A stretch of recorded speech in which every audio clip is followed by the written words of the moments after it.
Já comprou todas as prendas de Natal? Lembrou-se da sua? Estamos a oferecer 40 passes anuais da Zone e um deles pode ser seu. Assine hoje até 55% de desconto e habilite-se a ganhar. Tudo em observador.pt.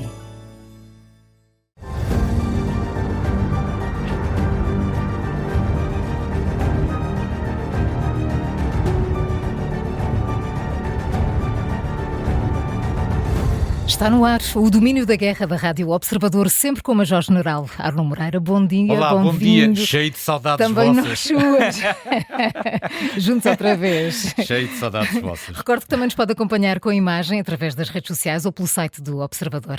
Desde meados de novembro que a administração Trump tem vindo a desenvolver um renovado esforço diplomático para encontrar uma solução para a guerra na Ucrânia. Já aqui apresentámos os 28 pontos do Plano Witkoff e as conversações de Genebra para que os interesses europeus e ucranianos fossem respeitados. No passado domingo e segunda-feira reuniram-se em Berlim líderes europeus, ucranianos, norte-americanos para aprofundar e aproximar posições. Ontem houve avanços no Conselho Europeu. Neste momento Putin está a falar ao país, mas, General, sobre as negociações, em que ponto estamos? Hoje que há uma nova reunião entre Estados Unidos e Ucrânia. Sim, é verdade. Bom, muita coisa a acontecer. Então, nestas duas últimas semanas... Esta manhã tem boas notícias, porque finalmente conseguimos desbloquear 90 mil milhões de euros que eram necessários para apoiar a Ucrânia durante os próximos 2 anos. Não foram os ativos russos congelados. Não foi foram, o plano B, como dizem, não é? Foi o plano B e não o A. Não, portanto, acabou o plano do empréstimo com base na dívida comum por prevalecer. Digamos, é indiferente, talvez do ponto de vista jurídico seja mais simples e menos perigoso do que o plano que tinha a ver com nos aproveitarmos dos ativos russos congelados. Entretanto, Putin hoje está a falar, depois noutra altura sim, iremos desenvolver esse tema. Bom, talvez seja importante, porque nos últimos 15 dias não fizemos um ponto de situação, recordar aqui um bocadinho como é que chegámos a Berlim.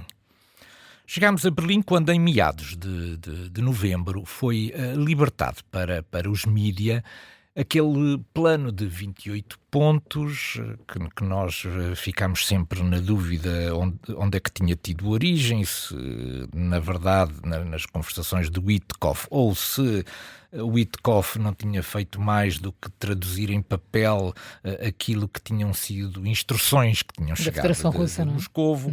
E eu recordo que esse documento de 28 pontos estava escrito de maneira a que parecesse que a Ucrânia era o agressor e a Rússia era a vítima de tudo isto.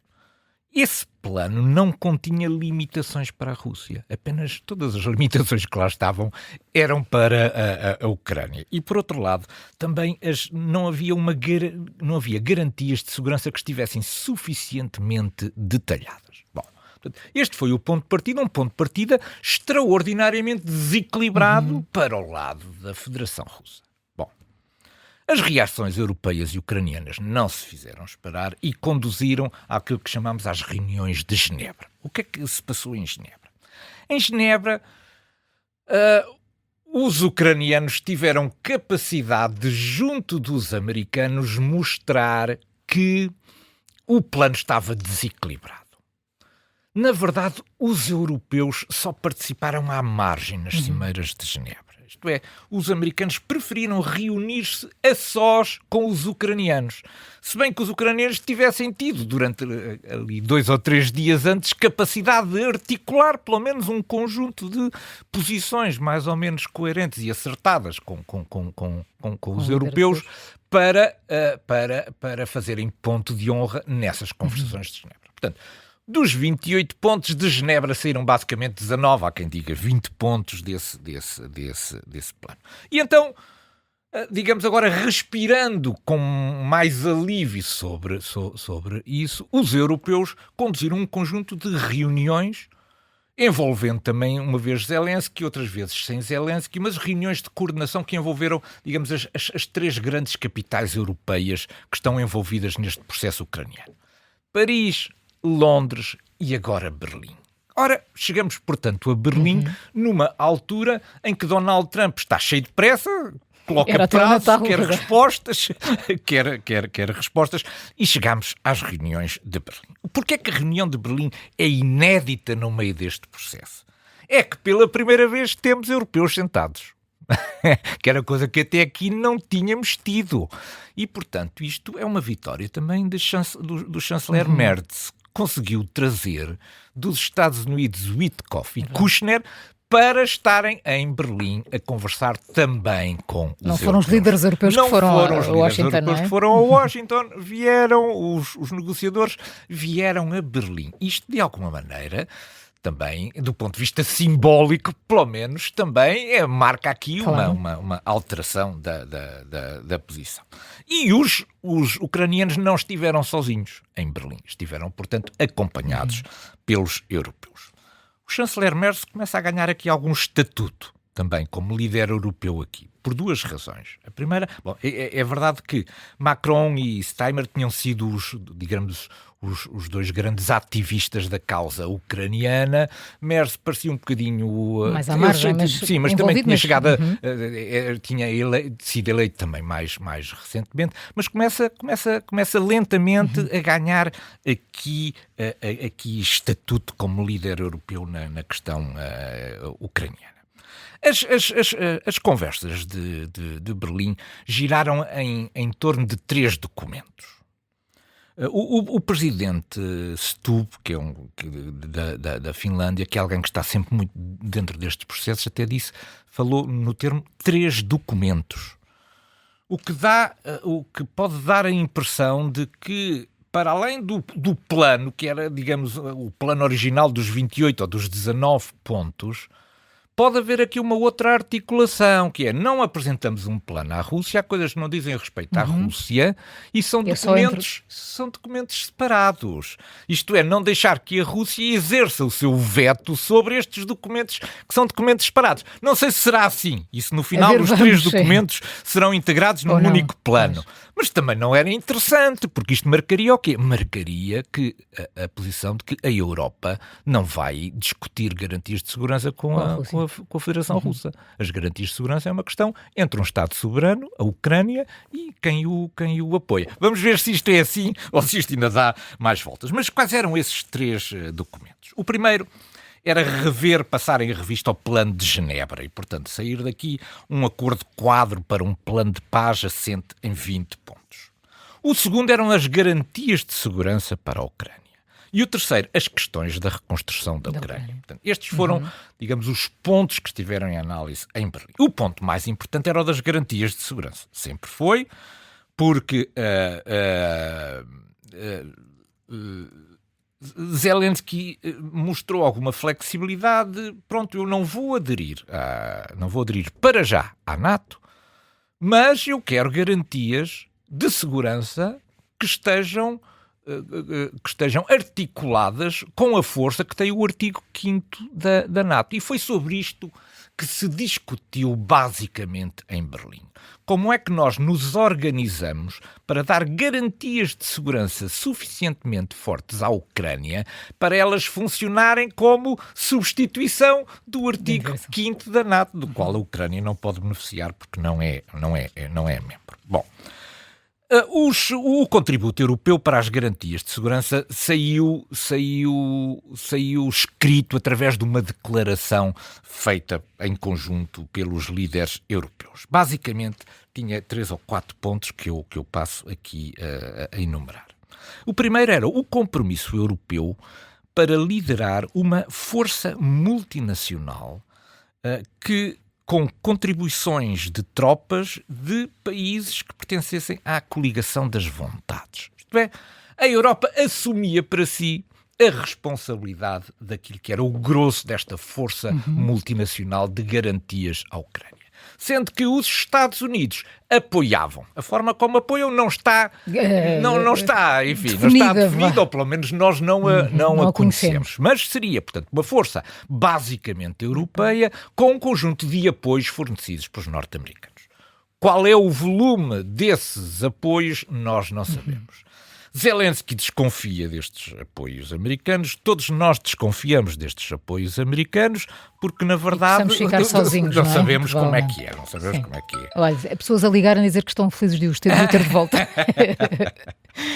Ora, acontece que o segundo mecanismo era um mecanismo de monitorização. O mecanismo de monitorização do cessar-fogo seria liderado pelos Estados Unidos, que é quem tem, digamos, competências na área de intelligence suficientes para liderar um processo. Teria também uma composição internacional, mas a liderança seria dos Estados Unidos. Depois, o apoio da Europa à reconstrução do sistema e da manutenção do sistema das Forças Armadas da Ucrânia.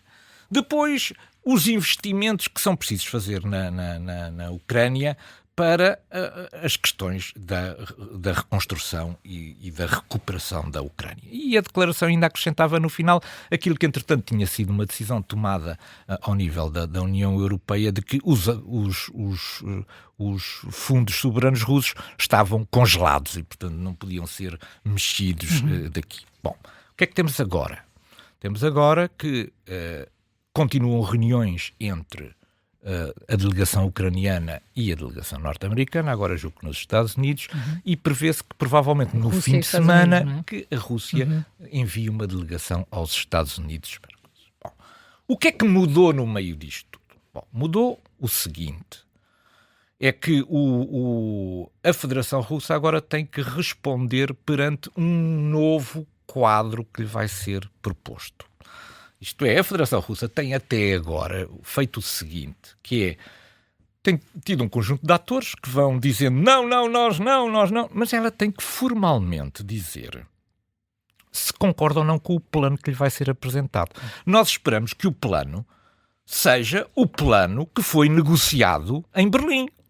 Isto é, que todos estes dias tenham permitido consolidar um plano para mostrar agora a Moscou. E Moscou tem agora que formalmente dizer se concorda ou se não concorda com aquele plano ou o que é que é preciso mudar nesse plano. Portanto, a bola do lado europeu já me parece suficientemente tratada para ser coerente e, sobretudo, ter trazido os Estados Unidos para este processo de reorganização. Vamos ver agora o que é que Moscou consegue retirar daqui. Enfim, nem demasiado otimistas, nem demasiado pessimistas, mas agora a bola está do lado da Federação Russa.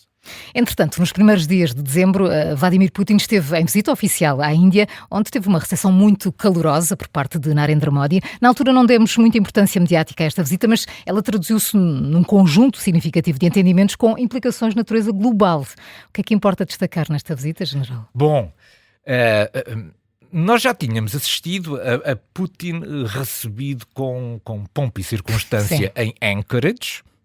Já tínhamos visto Putin recebido com pompa e circunstância em Pequim e agora vimos Putin recebido com pompa e circunstância na Índia. Isto deve dar para pensar um bocadinho a geografia. Nisto, não é? Os 3 dos grandes atores internacionais recebem com pompa e circunstância Putin. Pronto, este aspecto simbólico também é importante. E depois Narendra Modi procurou dar aqui também um aspecto de natureza de cordialidade, de simpatia, de amizade, de intimidade, tal e qual como Xi e como Putin e como o Trump também já o tinham feito. Bom, há dois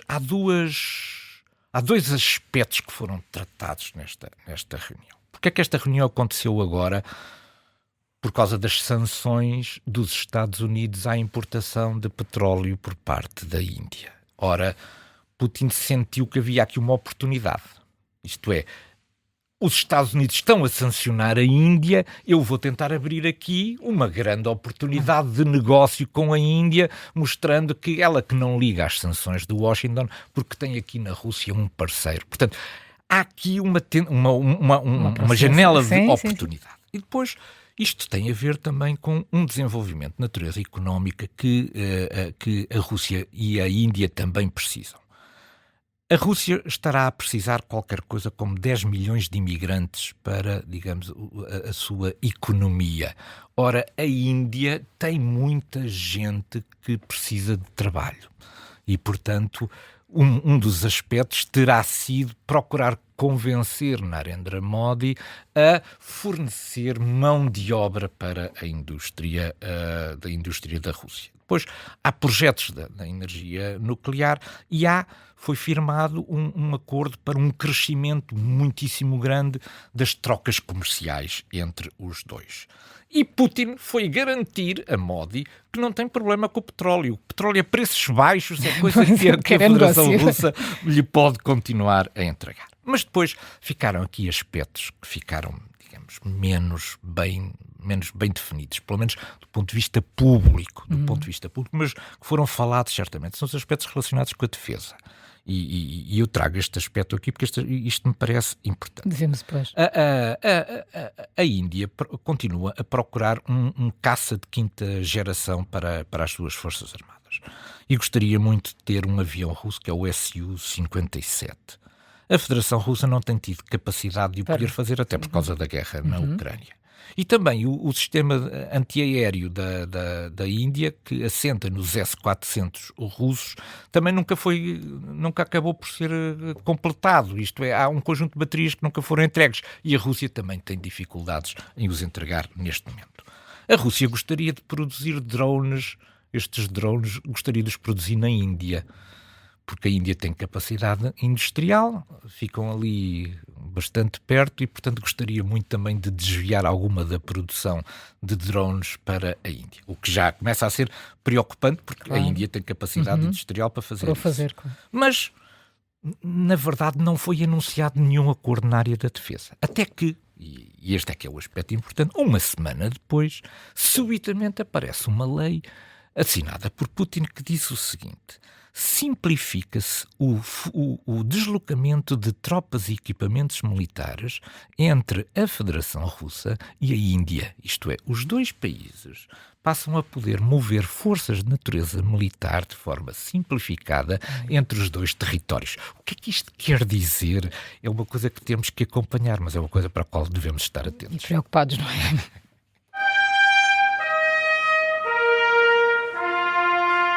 E continua a reaproximação entre Donald Trump e Lukashenko. Esta semana o regime bielorrusso libertou mais de uma centena de prisioneiros políticos e os Estados Unidos aliviaram o seu regime de sanções a Minsk. General, qual é a lógica por trás de tudo isto? Pois é, que eu não, e aqui é que está a cortina de fumo, eu não estou a ver esta lógica. Primeiro li Trump e pensa que ia dizer Putin.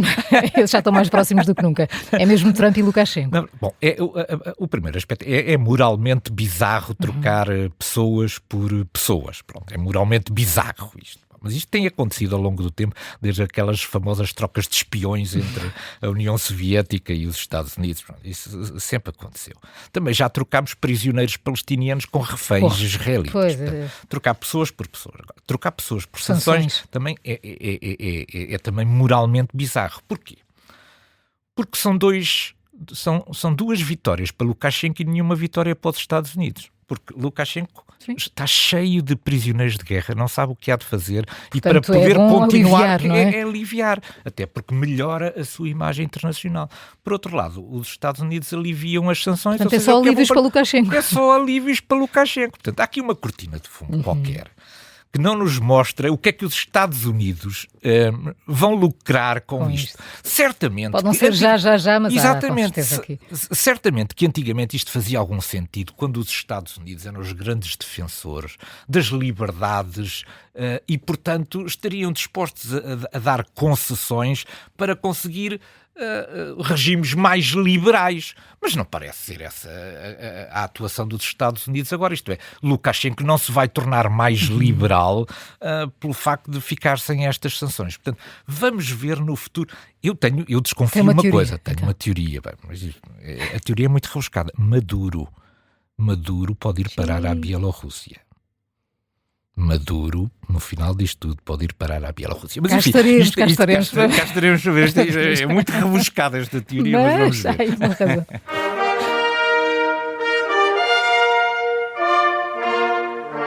O nosso ponto de mira foca-se hoje no ritmo de progressão das forças russas em território ucraniano. O ano está a chegar ao fim, General. O que é que nos dizem os dados de 2025? Bom, os dados de 2025, os dados pela Federação Russa, dizem que a Federação Russa conquistou cerca de 6.000 km² de território ucraniano em 2025. 6.000 km². Destes 6.000 km², na verdade, estão reconhecidos apenas pelo Instituto de Estudo da Guerra cerca de 4.700. Mas isto é indiferente. Qualquer um destes valores é inferior a 1% do território da Ucrânia. Isto é, durante todo o ano de 2025, as conquistas territoriais da Federação Russa foram inferiores a 1% do território ucraniano. Bom, afinal, Pokrovsk ainda não caiu e pelo contrário, em Kupiansk, o que tem havido é um avanço das forças ucranianas. Portanto, as coisas não estão tão fáceis como Putin certamente estará no discurso a dizer, hoje estará a dizer. E eu trago aqui um dado para finalizar isto. Se tivéssemos posto um caracol na fronteira entre, ali junto à Avdiivka, entre no início da operação, em 24 de fevereiro de 2022, esse caracol estaria neste momento em Viena, da Áustria. Portanto, teria percorrido 1.600 quilómetros. As forças russas, entre Avdiivka e Pokrovsk, avançaram 45 quilómetros. Isto é, um caracol é 40 vezes mais rápido, 40 vezes mais rápido a avançar do que as forças russas. Mas isto não tem a ver com as forças russas, isto tem a ver com a coragem das forças ucranianas. É mesmo. General Arno Moreira, muito obrigada por mais um Minuto da Guerra. É sempre um gosto tê-lo connosco. Boas festas. Boas festas. Até para a semana. Boas festas para todos.